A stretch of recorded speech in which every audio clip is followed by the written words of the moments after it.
Hello my dear students, welcome to the class of mathematics by Maninder Singh Sidhu. In today's class we are about to learn binomial distribution. It is a topic from the chapter probability of class 12th.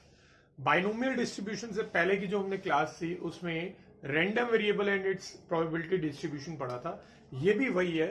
The only difference is कि binomial distribution is a more organised way. एक organised वे में आपको formula, एक identity दे दी जाती है जिसकी help से आप प्रोबेबिलिटी फाइंड कर पाते हैं किसी एक इवेंट की भी, और प्रोबेबिलिटी डिस्ट्रीब्यूशन भी फाइंड कर सकते हैं. तो देखिए एक फॉर्मूला जो इसमें यूज होने वाला है, probability of X is equal to R is equal to N C R P की पावर आर क्यू की पावर एन माइनस आर. अब यहाँ पे you can see there are so many different terms जो आपने शायद कई पहली बार भी अभी यहाँ पे देखी है, तो उन सबको मैं डिफाइन कर देता हूं. n is number of trials. ठीक है, नंबर ऑफ ट्रायल्स. जैसे कि एक कॉइन को 5 टाइम्स टॉस किया या फिर 5 कॉइन्स को एक साथ टॉस किया, तो नंबर ऑफ ट्रायल्स उस केस में 5 हो जाएंगे. मेनली बाइनोमियल डिस्ट्रीब्यूशन यूज करने का एक और मोटिव ये भी है कि नॉर्मल जब हम डिस्ट्रीब्यूशन करते हैं उसमें जब नंबर ऑफ ट्रायल्स बहुत बढ़ जाते हैं तो उसमें कैलकुलेशन करना थोड़ा टफ हो जाता है. तो बाइनोमियल डिस्ट्रीब्यूशन में क्योंकि हमारे पास ये एक ऑर्गेनाइज्ड फॉर्मूला है, तो इस फॉर्मूला की हेल्प से हम नंबर ऑफ ट्रायल्स जितने मर्जी ज्यादा हो तो हम उसकी प्रोबेबिलिटी फाइंड कर सकते हैं. ऑल्दो अगर ज्यादा नंबर ऑफ ट्रायल्स होंगे तो प्रोबेबिलिटीज की वैल्यू जो है वो उतनी बार मल्टीप्लाई भी होंगी, तो ऐसे में कैलकुलेशन लंबी हो सकती है. बस यही डिफरेंस रहेगा. तो n जो है वो है नंबर ऑफ ट्रायल्स, r जो है वो रैंडम वेरिएबल है. अब रैंडम वेरिएबल क्या होता है ये मैंने लास्ट क्लास में अच्छे से एक्सप्लेन कर दिया था कि जो भी इवेंट होता है उस इवेंट की पॉसिबिलिटीज को हम बोलते हैं रैंडम वेरिएबल. p क्या है? p है प्रोबेबिलिटी ऑफ इवेंट. ये इवेंट वही है जो क्वेश्चन में गिवन होगा, जो मैंने आपको लास्ट क्लास में भी बताया था, जिसके अकॉर्डिंग आप रैंडम वेरिएबल डिसाइड करते हैं. और q होता है उसी इवेंट के ना होने की प्रोबेबिलिटी. P है उस इवेंट के होने की प्रोबेबिलिटी और Q है उस इवेंट के ना होने की प्रोबेबिलिटी. यानी आप सिंपली 1 में से P को माइनस करके ये फाइंड कर सकते हैं इजीली. चलिए कुछ क्वेश्चंस पे बढ़ते हैं जिससे आपको मैं एक्सप्लेन कर सकूंगा कि ये N, P, R, Q कैसे फाइंड करने हैं. So suppose there is a question, what is the probability of getting 2 heads in 6 tosses of a coin. So एक कॉइन को 6 बार टॉस किया. पहले तो आप ये वही करेंगे जैसे लास्ट क्लास में भी मैंने आपको सिखाया था. एक्सपेरिमेंट क्या है? एक्सपेरिमेंट है कि कॉइन को 6 बार टॉस करना है. This is the experiment. और इवेंट क्या है? इवेंट वो होता है जिसकी प्रोबेबिलिटी पूछी गई होती है. तो प्रोबेबिलिटी पूछी है हेड्स की. कितनी बार? 2 बार. तो ये जो 2 है ये होगा रैंडम वेरिएबल. तो यहां पे मैं अब सारी वैल्यूज डिफाइन करता हूं. सबसे पहले तो n होता है नंबर ऑफ ट्रायल. जो एक्सपेरिमेंट हो रहा है उसमें कितने ट्रायल्स हैं? एक्सपेरिमेंट था 6 टॉसेस ऑफ अ कॉइन, तो ट्रायल्स है 6, राइट. तो अब इसके बाद रैंडम वेरिएबल जिसकी प्रोबेबिलिटी पूछी है, हेड की प्रोबेबिलिटी, वो कितनी बार हेड आना चाहिए? 2 बार. तो रैंडम वेरिएबल 2 हो गया.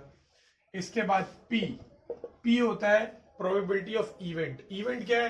हेड का आना. अब हेड के आने की प्रोबेबिलिटी क्या है? 1/2. और q क्या होता है? 1 माइनस p. तो 1 माइनस p करेंगे यानी हेड का ना आना, तो वो भी 1/2 ही आएगा. अब हमारे से प्रोबेबिलिटी पूछी है x is equal to r यानी 2. हमें 2 हेड्स चाहिए. तो अकॉर्डिंग टू फॉर्मूला होता है NCR P की पावर R Q की पावर N माइनस R. तो N यहाँ पे 6 है, R की वैल्यू 2 है, P की वैल्यू 1/2 है. 1/2 की पावर में R है तो 2 हो जाएगा, और Q की वैल्यू भी 1/2 है. तो N माइनस R है यानी 6 माइनस 2 हो जाएगा. अब हम सिंपली इन्हें सॉल्व कर देंगे. अगर ये कैलकुलेशन सॉल्वेबल है, यानी बहुत लंबी कैलकुलेशन नहीं जा रही, तो आपको इसे सॉल्व करना है. 62 को अगर हम सॉल्व करते हैं तो 6 × 5 30/2 करने पे 15 आता है. और ये 1/2 का स्क्वायर करेंगे और ये 1/2 की पावर 4 करेंगे तो ये ओवरऑल बन जाएगा 1/2 मल्टीप्लाई हो गए ना। 2 कितना होता है? 2 होता है 64। So this is answer. So that means अगर आप एक कॉइन को 6 बार टॉस करते हैं तो 6 में से 2 बार हेड आने की प्रोबेबिलिटी ये है। आई होप ये समझ आया होगा। चलिए ऐसे ही आगे भी चलते हैं और कोई क्वेश्चन में इसी टाइप का। तो ये काफी इजी क्वेश्चंस होते हैं। द ओनली थिंग इज कि आपको N, R, P and Q की वैल्यू सही सही आइडेंटिफाई करनी है। उसके बाद these questions are just fun, आराम से आप कर पाएंगे। Find the probability distribution of getting say 2 doublets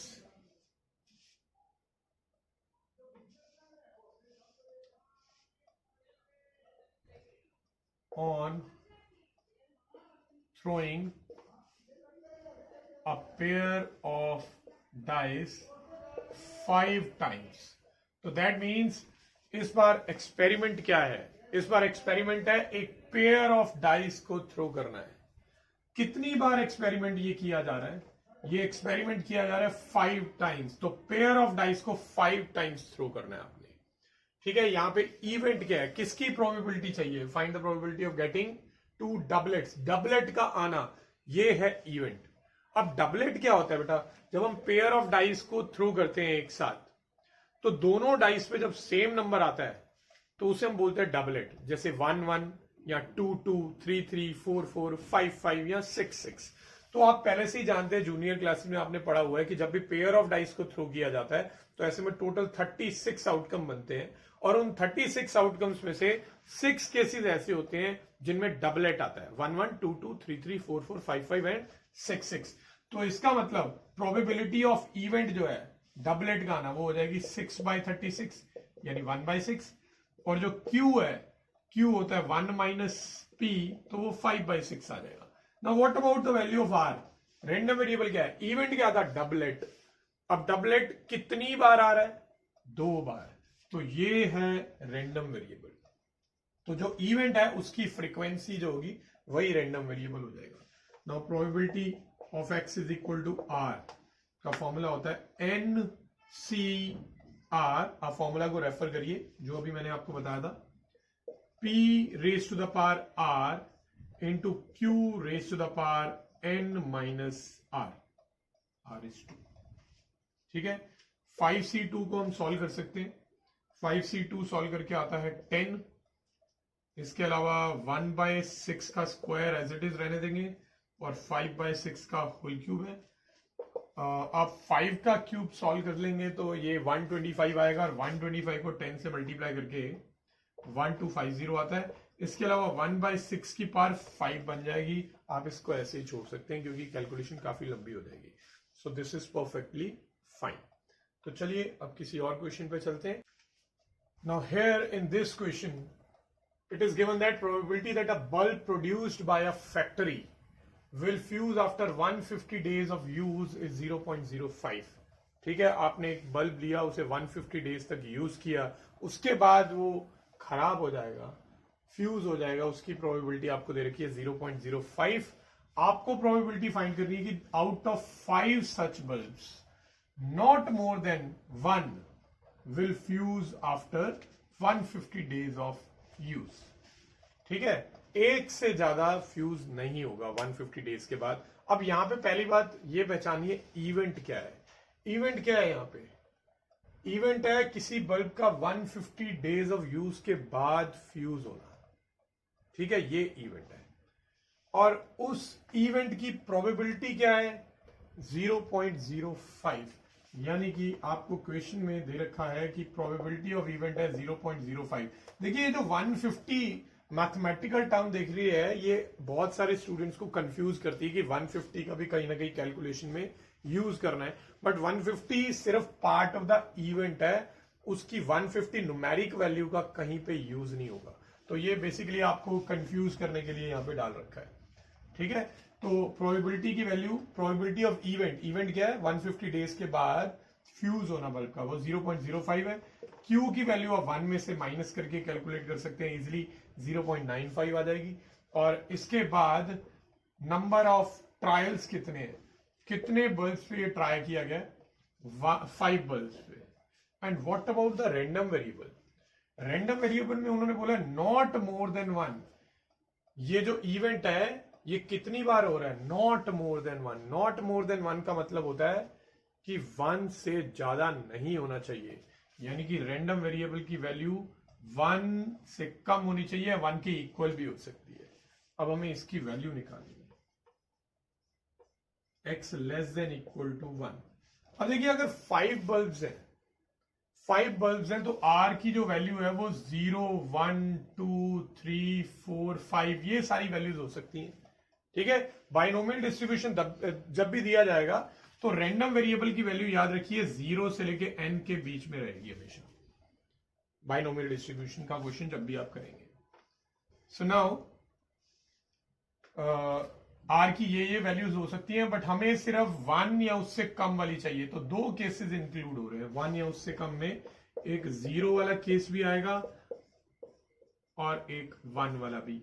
बीच में मैंने प्लस इसलिए लगाया क्योंकि ये केस है, बीच में और आना है, यानी या तो कोई भी बल्ब फ्यूज नहीं हुआ या एक बल्ब फ्यूज हुआ, तो बीच में प्लस आएगा क्योंकि ये केसेस है, दोनों साइमल्टेनियसली नहीं होंगे।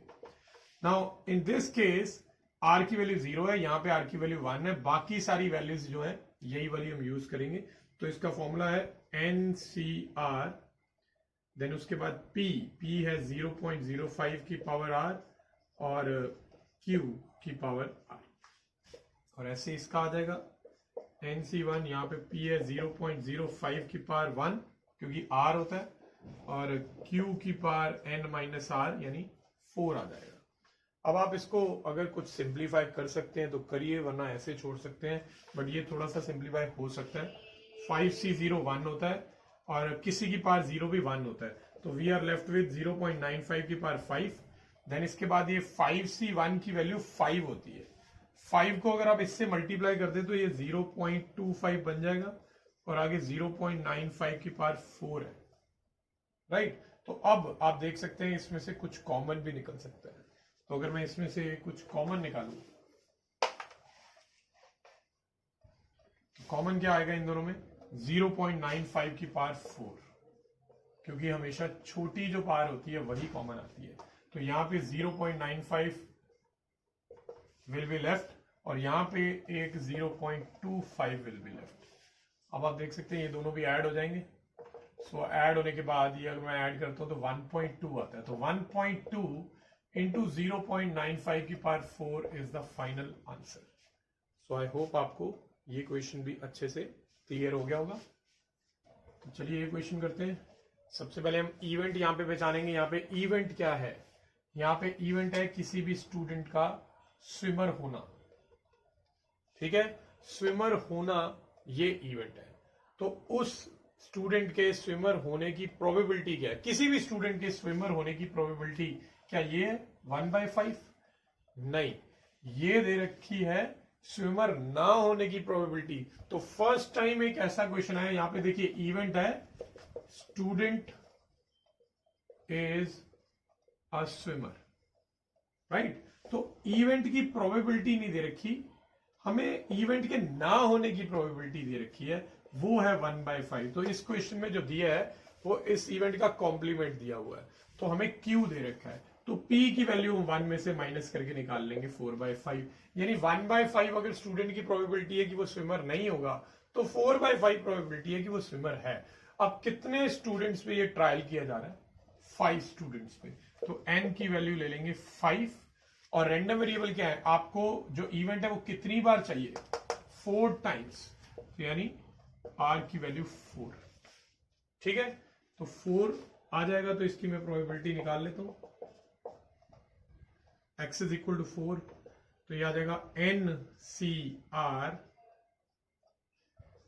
Q की पावर R, P की power R and then Q की पावर N-R। तो इसको आप सॉल्व करके आंसर निकाल सकते हैं, तो आप ये इजीली कर लेंगे। अब मैं थोड़ा सा यहाँ पे ट्विस्ट लेके आता हूं, यहाँ पे मैं 4 हटा के एटलीस्ट 1 कर रहा हूं, एटलीस्ट 1, कम से कम एक स्विमर है। तो यहाँ पे R की वैल्यू क्या होगी? आर की वैल्यू होगी 1 या उससे ज्यादा, यानी 5 स्टूडेंट में से कम से कम नहीं, हाँ कम से कम एक स्विमर होना ही चाहिए। यानी यहां पे अब केसेस इंक्लूड होंगे। 5 स्टूडेंट्स में से हो सकता है कि एक ही स्विमर हो, या एक से ज्यादा भी हो सकता है, यानी 2 भी हो सकता है, 3 भी हो सकता है, 4 भी हो सकता है और 5 भी हो सकता है। तो अब रैंडम वेरिएबल की वैल्यू यहां पे ग्रेटर देन इक्वल टू 1 है।